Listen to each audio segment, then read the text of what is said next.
Hey everybody, welcome back to Tech Odyssey. So today I'm here with my full review of the Google Pixel 4. Now I've had mine since launch day. Actually, I got it the day before launch day. Somehow or another, they actually got sent out a little early, which is kind of uncharacteristic. That's more of a Samsung thing, but I got it the day before they officially launched and you could order them. Well, you could pick them up in stores. So a lot of things that I really like about this phone, and there's quite a few things that I really don't like about this phone that make it a very compelling argument not to buy it. Now, if you are just absolutely on board with Team Google, then you're probably not going to care too much anyway because you like the phone. And there are a lot of good selling points for it, especially if you went with the extra large model. I did not. I went with the smaller, regular Pixel 4. So it has all the same characteristics and hardware, except it has a smaller screen and it has a painfully smaller battery, which is kind of the crux of all of the problems behind the phone, other than a couple other things. So in this video, I want to go ahead and talk about my thoughts on the phone, how I feel about it after having used it for several weeks now, and some insight into the phone itself, what's good about it, and the problems that it has. So if this is your first time to the channel, welcome. If you enjoyed the video, go ahead and please hit the like and the subscribe button. There's a little notification bell so you can get the latest and greatest on all my other future videos. But let's go ahead and move on with my review of the Google Pixel 4.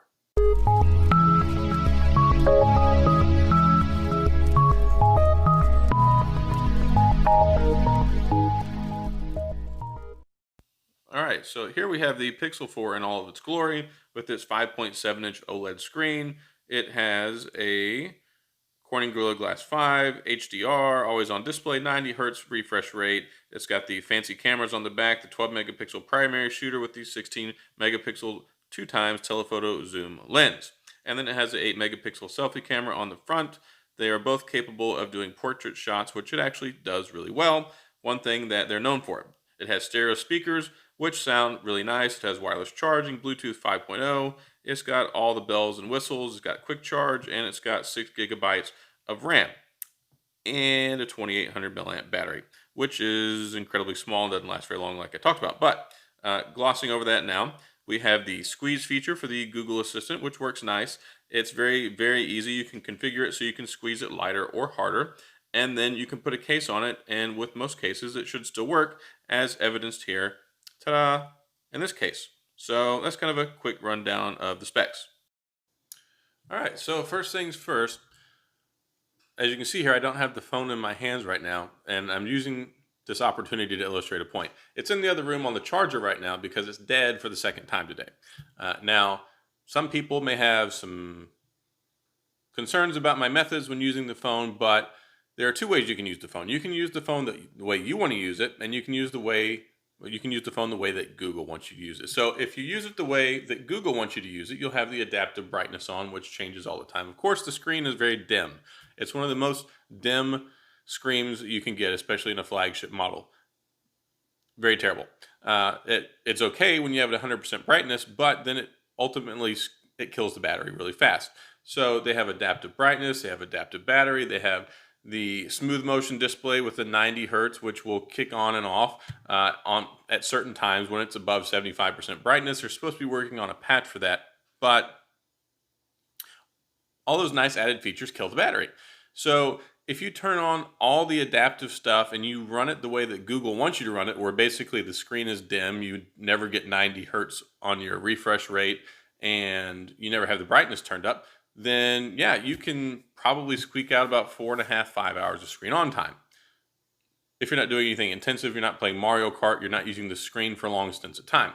Now, if you use it the way that I've been using it, which is turn 90 hertz refresh rate on all the time, using it on 90 to 100% battery, no adaptive brightness on, but leaving the adaptive battery intact, you get about 3 hours max.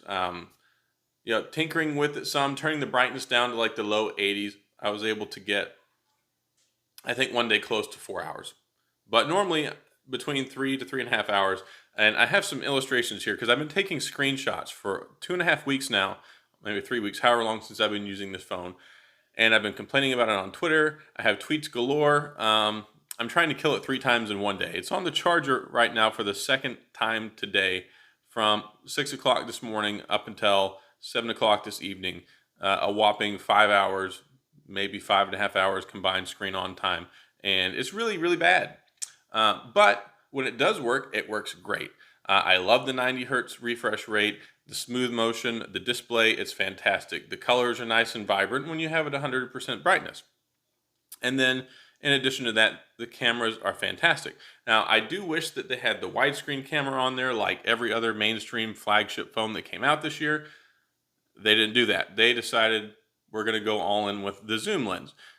The telephoto lens is great, and I have lots of samples in here to show you what the photo looks like natively, and then looking in at the 8x zoom. It's amazing, the amount of clarity, the detail, the sharpness. It looks gorgeous. I have so many samples.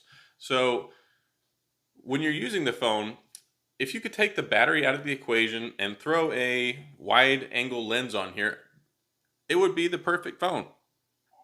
You get the fantastic stock Android experience, the latest and greatest updates. It's running Android 10.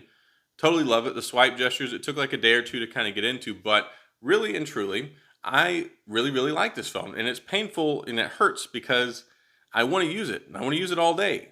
But if I use it the way that I want to use it, the sucker's dead by lunchtime. So it's a major hang up for me. And, you know, if you're somebody who wants to have max brightness and who wants to have the refresh rate and all that stuff, you're going to have issues with this phone. If you want to turn it on and leave it the way that Google wants you to use it, to where, like I said, the screen's not going to be as bright, the 90 hertz kind of kicks in every once in a while instead of all the time, you don't really notice it all that much, adaptive everything, then yeah, you're going to squeak out a little bit more time. But even still, even if you can squeak out that more time, 5 hours of screen on time in the year 2019 is pretty terrible, especially when you live in a world where there's an iPhone 11 that you can get for $699 instead of $799 that lasts all day. So the pricing, I think, was kind of a miss too, because you're talking about $799 for the base model, you're talking about $899 for the XL, and you've got that sandwiched in by the iPhone 11 Pro, you got that sandwiched and bookended on the other side by the iPhone 11, and then you also have the Samsung Galaxy S10e, same price point. You've got the S10, you know, the $899, same as the Pixel 4 XL, and the list goes on and on. The OnePlus 7T at $599. So there are a lot of compelling arguments to make in the phone world that are more complete, more well-rounded, and you don't have to compromise on. So that's kind of mostly it in a nutshell. The performance is great. The straight line speed is great. I mean, outside of the Oxygen OS that you're going to get on the OnePlus phones, this is the best you're going to get. The call screening, all the cool stuff. I haven't really been able to use astrophotography. I have an illustration in here of my one astrophotography photo I tried to take. I live 5 miles from the Houston Ship Channel, and there is light pollution galore. We have low ceilings all the time. Even on a clear night, there's just so much ambient light around that I tried it. It had a 3.5-minute exposure time, and it came up pretty terrible. So if you live out somewhere where there's not a lot of light pollution, astrophotography is great. If you live somewhere like me, near a big city, you're not going to be able to see anything. So that's not really much of a selling point either. But anyway, here, let's go ahead and take a look at some of the photo samples. All right, so here's what the camera is capable of. These are some really nice pictures that I took, walked around downtown, and you can see the sharpness, the resolution, everything just looks great. There's my wife because she's the best thing I had to look at the time. Don't tell her that. There's her with her pumpkin that she carved for Halloween, but you can see even that portrait shot, it looks great. Now, overall, I've been very, very impressed with the camera, and this is one of my favorite shots. I've taken that shot a couple of times with a few different cameras. Now, here's an example of the zoom. That's normal. This is the 8x. I took that from across the street, and look how crystal clear it looks. Here's another close-up with the fattest pigeon you've probably ever seen, and then up close. So it's just uncanny what they're able to do with this telephoto lens. There's the moon, you know, as it's turning to dusk, and this is what I was able to capture with it. So really compelling argument when it comes to the telephoto zoom lens. There's a selfie of me. I don't really take a whole lot of those. I'm not the best looking thing to see in the world. There's my astrophotography shot, which totally was amazing. And then here's a night shot photo. But overall, I've been really impressed with the cameras. All right, so here I am with the Pixel 4. It's had enough time taking a nap on the charger. It does charge pretty quick, not only because it has super fast quick charge, but it also has a small battery. So it doesn't take really long to charge at all, which is nice because you can get back up and going quick, fast, and in a hurry. So if this is something that you decide that you want in your life, ideally you want to use the optimization features. It has the new dark mode, of course, with Android 10, which is nice as well. If you like that, and it helps save some of the brightness because it's using the dark black colors instead of the whites and stuff, which require more illumination. So I showed you some of the camera samples and stuff. The telephoto lens is fantastic. I really, really like the digital zoom as well. Everything combined with that 8 times zoom, it just looks gorgeous, which I think that you saw there. It's really impressive. Probably more impressive than a wide angle lens. Now, I don't ding them for choosing a telephoto lens over a wide angle lens. I ding them because they didn't include a wide angle lens because it's something that's been so important to so many other flagships for several years now. And I think that they really missed the mark with that. And I would even say that they could have probably charged a little bit more money if they had the wide lens camera in there because it would be a more complete package. So where they price it at, the features that they left out of it, the battery life that goes along with it, it really makes it a hard sell. And especially they took away the free, normal original size photo upload for the Google photo storage. So they took that away too. And then you're limited to 64 gigabytes of storage or 128 gigabytes, which you have to pay an additional $100 extra for because there's no SD card support. So there's a lot of curious design choices. And then with the pricing, and then just looking at, I think people really expected the Pixel 4 to come out and be a huge, huge success. I think that they thought Google was really going to go to the drawing board and super compete with Apple this time. And they showed up with a mediocre product. And then Apple showed up with some really fantastic products. And Samsung made good things as usual. Even the LG G8 is a compelling argument. Some people may not see it that way, but I do. I mean, you've got the hand gesture stuff on here too, which I don't even use because it's largely gimmicky, but so is on the G8. But a lot of people were really praising the whole radar thing. I mean, it's nice. The Face ID, the Face Unlock stuff, really good. Of course, they had the issues in the beginning where you could use it and unlock people's faces while their eyes were closed. I don't think that still works, but there's a lot of things that were curious to me that they made as design choices. And it's not like they didn't see this coming because all the other flagship phones, I mean, they telegraphed this stuff so far out. I mean, of course, they're probably well in the production cycle, getting everything ramped up by the time all of it, really started to become concerning to people. But you would think that looking out and seeing what every other manufacturer has to offer and has been offering for this year, and then they wait until the end of the year to release the Snapdragon 855 in this. They didn't even do the Snapdragon 855 Plus like the OnePlus 7T. So there's not really anywhere that this phone outshines other devices because so many other phones have night shot now, so you can take nighttime photos, which is cool. You get the astrophotography, which is great, but that's kind of not really I need to buy this phone for that. And the camera in some other phones is as good, if not better now. I did actually some comparison stuff with the iPhone and the Pixel 4, and a lot of times people said the iPhone looked better, and I believe the iPhone looks better. So I don't think it's necessarily the king of the cameras anymore when it comes to the primary shooter. Now, it has the best telephoto lens that I've seen, but other phones that had telephoto lenses also have a wide-angle lens. So yeah, it's just if you really want it, if you really love Google, you're probably going to be happy with it for the most part. I really love the phone, I really do. But I used this analogy when I was talking to somebody the other day, and it's like having a Ferrari with a 2-gallon gas tank in it. You can have a whole lot of fun for like 40 miles, or you can have a whole lot of fun for like 3 hours. So that's really my big major hang up with it, and why in my title I call this the Pixel 4 the beautiful disaster. They got a lot of stuff right. It looks good, it feels good, it's got the nice matte finish, it's got all the other stuff that you could possibly want in it, but a legitimate battery is missing, and it doesn't have it doesn't have the wide angle lens. It doesn't, you know, it just doesn't.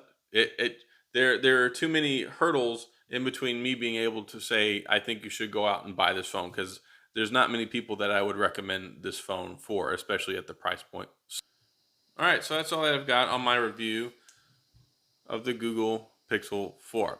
The phone that I really like, but there's just too many hangups for me to recommend this as a primary phone for a lot of people. There's just too many other compelling options that are out there. I mean, like I said, it looks good, and people hammer on this all the time. The call quality is great. The speaker volume is good. The signal is good. The LTE modem is good. So I want to go ahead and get that out of the way because a lot of people complain that when people review phones, they don't really talk about it.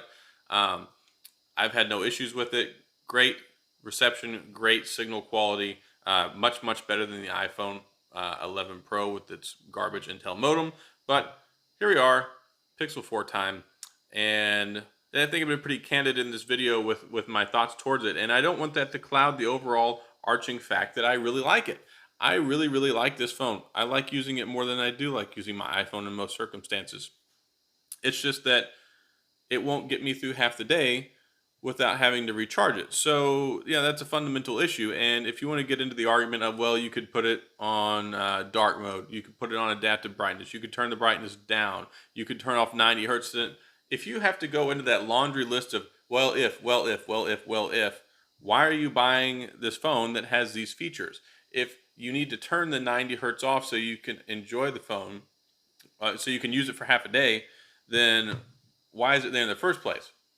So if I need to turn on adaptive brightness and it's really dim and I have a hard time seeing the screen, why would I advocate for saying, well, do those things so that you can stretch out the battery an extra 30 minutes? It's just not there, and I think that that's a terrible argument to make. But overall, I love it. I wish that it just lasted longer.